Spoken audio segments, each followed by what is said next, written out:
প্রিয় চাকরি প্রত্যাশী বন্ধুরা, আসসালামু আলাইকুম। আশা করি আল্লাহর রহমতে আপনারা সকলে ভালো আছেন।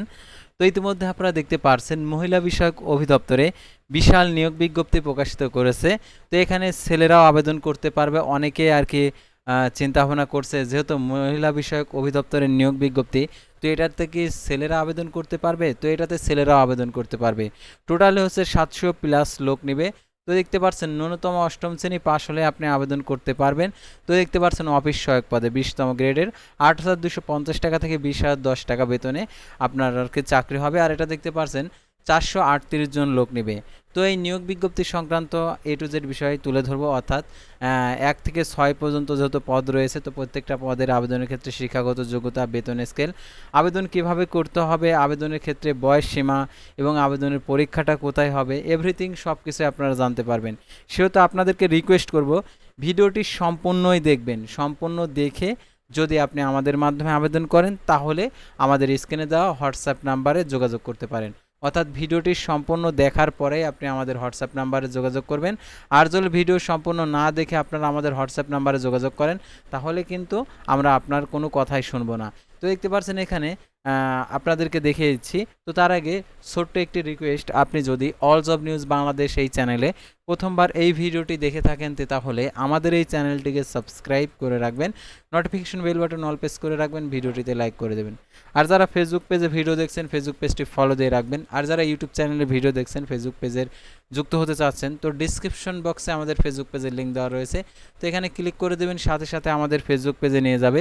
তো আমাদের ফেসবুক পেজ এবং ইউটিউব চ্যানেলে যে সকল আপডেটগুলো জানতে পারবেন, সরকারি, বেসরকারি, এনজিও, ডিফেন্স, শিক্ষক নিয়োগ, sales, marketing, railway job, NGO job, এক কথায় সকল ধরনের নিয়োগ বিজ্ঞপ্তির আপডেট জানতে পারবেন, পাশাপাশি নিয়োগ পরীক্ষার। তো আর কথা না বাড়িয়ে চলে যাচ্ছে মূল বিষয়ে, যেহেতু মহিলা বিষয়ক অধিদপ্তরের বড় নিয়োগ বিজ্ঞপ্তি। তো এই নিয়োগ বিজ্ঞপ্তিটা আপনাদেরকে দেখিয়ে দিচ্ছি। তো আপনারা শেষ পর্যন্ত দেখতে থাকুন, আপনার যোগ্যতা অনুযায়ী পছন্দের আর কি পদটি বেছে নিন। আর অবশ্যই এই ভিডিওটি সম্পূর্ণ দেখবেন। পরীক্ষা সংক্রান্ত আপডেট, আবেদন ফি কত টাকা, সম্পূর্ণ কিছু আপনারা দেখতে পারবেন। আর যারা আমাদের মাধ্যমে আবেদন করতে চাচ্ছেন, স্ক্রিনে দেওয়া হোয়াটসঅ্যাপ নাম্বারে যোগাযোগ করতে পারেন। তো দেখতে পাচ্ছেন গণপ্রজাতন্ত্রী বাংলাদেশ সরকার মহিলা বিষয়ক অধিদপ্তর, ইস্কাউন্টন গার্ডেন রোড, ঢাকা, 1 জুলাই 2026 খ্রিস্টাব্দ তারিখে প্রকাশিত। তো দেখতে পাচ্ছেন মহিলা বিষয়ক অধিদপ্তর রাজস্ব খাতভুক্ত নিম্নে বর্ণিত পদসমূহে সরাসরি সম্পূর্ণ অস্থায়ী ভিত্তিতে জনবল নিয়োগের লক্ষ্যে পদের পাশে বর্ণিত শর্তে প্রকৃত বাংলাদেশি নাগরিকদের নিকট হতে অনলাইন dwa.teletalk.com ওয়েবসাইটে গিয়ে, অর্থাৎ আপনাদেরকে অনলাইনে আবেদন করতে হবে। তো আপনারা অনেকে প্রশ্ন করেন যে কিভাবে আবেদন করব। তো আবেদন করার জন্য আপনাদেরকে এই ওয়েবসাইটে গিয়ে আবেদন ফর্মটি পূরণ করতে হবে। আপনি যদি না পারেন, তাহলে আমাদের স্ক্রিনে দেওয়া নাম্বারে যোগাযোগ করে আবেদন করে নিতে পারবেন। আপনি যে কোনো কম্পিউটার দোকানে গিয়ে আবেদন করে নিতে পারবেন। ওখানে যে ফি দিতে হবে, তো সেই ফি দিয়ে আপনারা আমাদের এখানে আবেদন করে নিতে পারবেন।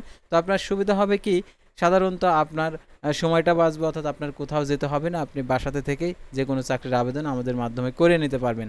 তো দেখতে পাচ্ছেন প্রথমে ক্রমিক নম্বর 1, পদের নাম, বেতনের স্কেল, দেখতে পাচ্ছেন জাতীয় বেতন স্কেল 15 সাল অনুযায়ী, পদের সংখ্যা, শিক্ষাগত যোগ্যতা, ষাট লিপিকার কাম কম্পিউটার অপারেটর 13তম গ্রেড 11,000 টাকা থেকে 26,590 টাকা, পদের সংখ্যা 2টি, ন্যূনতম উচ্চ মাধ্যমিক সার্টিফিকেট সমান পরীক্ষায় উত্তীর্ণ, অর্থাৎ ইংরেজিতে প্রতি মিনিটে 60 লিপিতে 80 শব্দ এবং বাংলায় 30 শব্দের টাইপের গতি থাকতে হবে, এবং বাংলায় হচ্ছে 50 শব্দ, এবং দেখতে পাচ্ছেন এখানে গতি আর কি 25 শব্দের গতি টাইপের কম্পিউটারের গতি থাকতে হবে।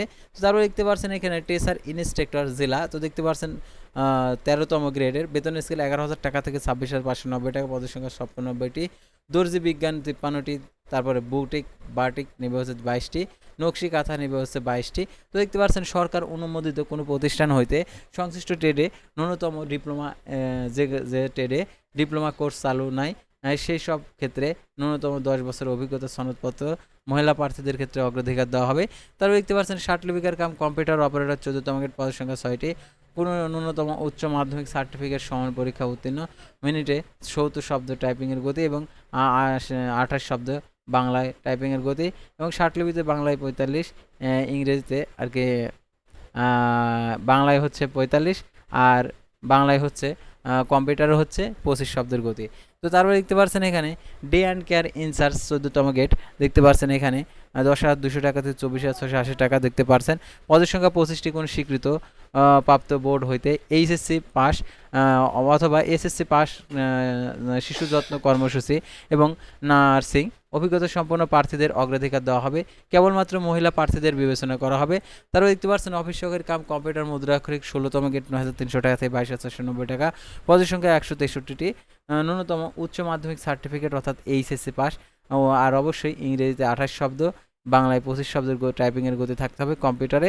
তারপরে দেখতে পাচ্ছেন প্রথমে আপনারা দেখতে পাচ্ছেন অফিস সহায়ক পদে 20তম গ্রেডে 8,250 টাকা থেকে 20,010 টাকা, 438 জন নেবে, 8ম শ্রেণী পাস। তো যাদের বয়স অর্থাৎ আপনারা অনেকে আছেন যে 8ম শ্রেণী পাস করেছেন কিন্তু আপনার 32 বছর পার হয়ে গেছে, তাহলে আপনি এটাতে আবেদন করতে পারবেন না। এখন বয়স গণনা করবেন কত সাল থেকে কত পর্যন্ত সেটা এখন আপনাদেরকে দেখিয়ে দিচ্ছি, এবং আরও যে সকল শর্তাবলী রয়েছে আবেদন সংক্রান্ত সেই শর্তাবলীগুলো দেখিয়ে দিচ্ছি। আপনারা অবশ্যই ভিডিওটি মনোযোগ সহকারে দেখবেন। আর আবেদন করতে চাইলে আপনারা আমাদের স্ক্রিনে দেওয়া নাম্বারে যোগাযোগ করতে পারেন, অর্থাৎ যোগাযোগ করে যে কোনো চাকরির আবেদন করে নিতে পারেন। তো আবেদন ফর্ম পূরণ পরীক্ষা অংশগ্রহণের ক্ষেত্রে নিম্নবর্ণিত শর্তাবলী অবশ্যই অনুসরণ করতে হবে। সকল পদে প্রার্থীর ক্ষেত্রে 1/7/2026 খ্রিস্টাব্দ তারিখে 18 থেকে 32 বছর মধ্যে হতে হবে। ট্রেড ইন্সট্রাক্টর আর কি জেলা এর ক্ষেত্রে 35 বছর পর্যন্ত, আর কি ট্রেড ইন্সট্রাক্টর জেলা এর জন্য সর্বোচ্চ 35 বছর হলে আবেদন করতে পারবেন।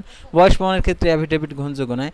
তো আবেদনকারীকে দেখতে পাচ্ছেন তার অর্জিত সঠিক সর্বশেষ শিক্ষাগত যোগ্যতার আবেদনপত্রে তো দেখতে পাচ্ছেন এখানে উল্লেখ করতে হবে, এবং অর্জিত শিক্ষাগত যোগ্যতার গোপন করে রেখে পরবর্তীকালে প্রকাশ করলে পদোন্নতি বা কোনো বৈধ সুযোগ সুবিধা দাবি করলে হবে না। তো দেখতে পাচ্ছেন সরকারি আধা সরকারি স্বশাসিত প্রতিষ্ঠানের চাকরিরত প্রার্থীদেরকে যথাযথ কর্তৃপক্ষের মাধ্যমে আবেদন করতে হবে, অর্থাৎ মৌখিক পরীক্ষার সময় কর্তৃপক্ষের অনাপত্তিপত্র দাখিল করতে হবে, আর আবেদনপত্রে ডিপার্টমেন্ট ক্যান্ডিডেট ঘরে টিক চিহ্ন দিতে হবে। আর অন্যদের ক্ষেত্রে এই বিষয়টি আর কি প্রযোজ্য নয়। আর দেখতে পাচ্ছেন আবেদন যে ফর্মটা সেই ফর্মটা অবশ্যই রঙিন প্রিন্ট করে সংরক্ষণ করে রাখবেন, কারণ মৌখিক পরীক্ষার সময় সেটা প্রয়োজন হবে। এছাড়া আপনার সনদ, এনআইডি কার্ড, জন্ম নিবন্ধন, অভিজ্ঞতার সনদ যদি থাকে সেগুলো দিয়ে আর কি মৌখিক পরীক্ষা দিতে হবে। এখন হচ্ছে আর কি আপনারা অনেকে ভাবছেন যে এখানে আবেদনের আর কি একাধিক পদের আবেদন করা যাবে কিনা, তো এটা আপনারা অনেকে আমাদেরকে প্রশ্ন করেন। তো দেখতে পাচ্ছেন নিয়োগের কর্তৃপক্ষ উল্লেখিত পদের সংখ্যা হ্রাস বিজ্ঞপ্তি সংশোধন বাতিল করার অধিকার সংরক্ষণ করেন। সমগ্রেডভুক্ত একাধিক পদের পরীক্ষা একই সময়ে, অর্থাৎ সমগ্রেড বলতে যে 16তম গ্রেড যেগুলো রয়েছে তো এইগুলার হচ্ছে একই দিনে আর কি পরীক্ষা হবে, অর্থাৎ 14তম গ্রেডে যে 13তম গ্রেডের যে পরীক্ষা হবে একই দিনে, 14তম গ্রেডের পরীক্ষা হবে অন্য দিনে, 16তম গ্রেডের পরীক্ষা অন্য দিনে, 20তম গ্রেডের অন্য দিনে পরীক্ষা। সেহেতু এখানে যে কথা বলছে সমগ্রেডের একাধিক পদের পরীক্ষা একই সময়ে এবং একই ভেন্যুতে অনুষ্ঠিত হতে পারে বিধায় একজন প্রার্থী সমগ্রেডভুক্ত একাধিক পদে আবেদন করতে নিরুৎসাহিত করা হলো। সমগ্রেড অর্থাৎ 14 গ্রেডের যে পদ রয়েছে সেই পদগুলোতে একাধিক পদে আবেদন করা যাবে না, অর্থাৎ আপনি 14 করলেন, 14 করার পর আপনি 15 গ্রেডে করতে পারবেন অথবা 16 গ্রেডে করতে পারবেন, অর্থাৎ যে কোনো আর কি একটি করে আর কি আবেদন করতে পারেন সমগ্রেডের ক্ষেত্রে। তো এখন হচ্ছে আবেদনের শুরুর তারিখ দেখতে পাচ্ছেন আবেদন কিভাবে করতে হবে। dwa.teletalk.com ওয়েবসাইটে গিয়ে আবেদনপত্র পূরণ করবেন। অনলাইন আবেদনপত্র পূর্ণ পরীক্ষার ফি জমাদানের শুরুর তারিখ 7/8/2026 সকাল 10টা। অনলাইন আবেদনপত্র জমাদানের শেষ তারিখ 28/7/2026 বিকেল 4টা। উক্ত সীমার মধ্যে ইউজার আইডি প্রাপ্ত প্রার্থীগণ অনলাইন আবেদনপত্র সাবমিট করা হলে 72 ঘন্টার মধ্যে SMS এর মাধ্যমে পরীক্ষার ফি জমা দিতে পারেন। আর আবেদনপত্রে 300x300 পিক্সেল ছবি এবং 300x80 পিক্সেল স্বাক্ষর আপলোড করতে হবে। ছবির সাইজ 100 KB, স্বাক্ষর সাইজ 60 KB হতে হবে। আর 21/12/2021 খ্রিস্টাব্দ তারিখে দৈনিক যুগান্তর আমাদের নতুন পত্রিকায় নিয়োগ বিজ্ঞপ্তি অনুযায়ী যারা আবেদন করেছেন তাদের পুনরায় আবেদন করতে হবে না, অর্থাৎ 21/12/2021 খ্রিস্টাব্দ তারিখে যারা আবেদন করেছেন এই নিয়োগে তাদের পুনরায় আবেদন করতে হবে না।